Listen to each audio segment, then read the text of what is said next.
Okay. Oh. No, it's fine. I can do it again.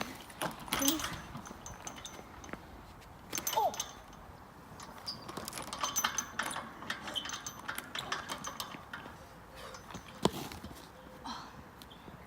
Hi, I'm Professor Jay Lynch.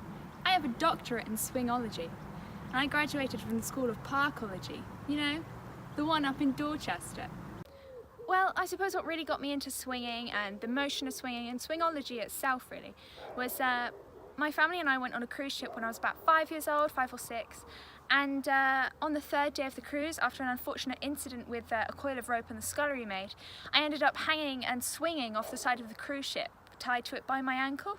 And I suppose from that moment on I just couldn't get enough of swinging, I suppose. So today we're going to be talking about swings, as that is my speciality after all.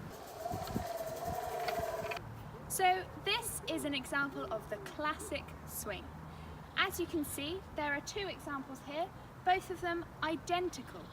Now if you look at the swing, you will notice it is a black flat piece of rubber, and if you look at the bottom, it's got metal struts, because that gives it the integrity it needs when it's being weighed down on by children and adults.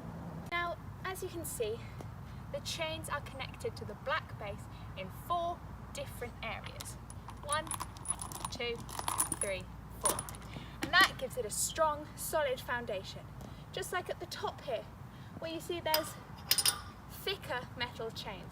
They connect these smaller chains to the lovely blue and red painted frame that is in the ground, holding everything up.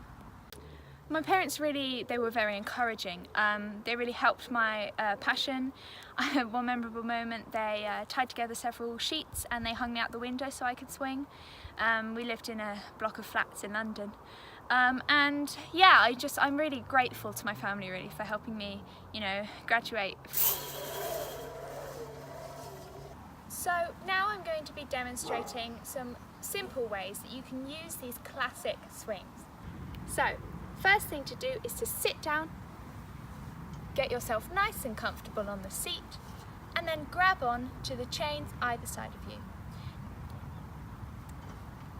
Once you've gotten comfortable, the next thing to do is, with your feet flat on the ground, push backwards.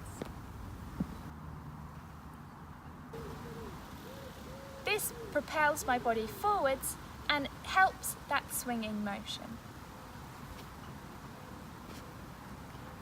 Unfortunately, just in the past week we've had 7 fatalities from SUI, that's swinging under the influence. And yeah, it's just quite sad to see. You know, you'd think people would have more common sense, but unfortunately they don't. Another thing is, you know, swinging unattended. Don't leave your 6-month-old baby to swing unattended. The likelihood is they will fly off and hit someone, injuring that person, that innocent bystander. In the future, I suppose I see swings getting bigger, so they're more communal, so you can get 5 or 6 people on a swing at once, maybe even 20. And I foresee the chains getting longer, so that you can swing higher. I would really like that myself. At the moment you can only get that in professional swing rooms. And I suppose I see also in about 30 or 40 years, every seat in the House of Commons also being a swing. I'm too tall for this.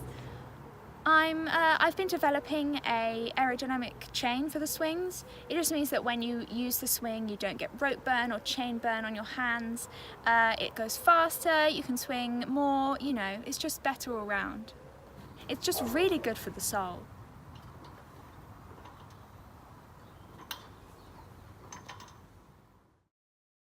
La la la la, illiterate birds.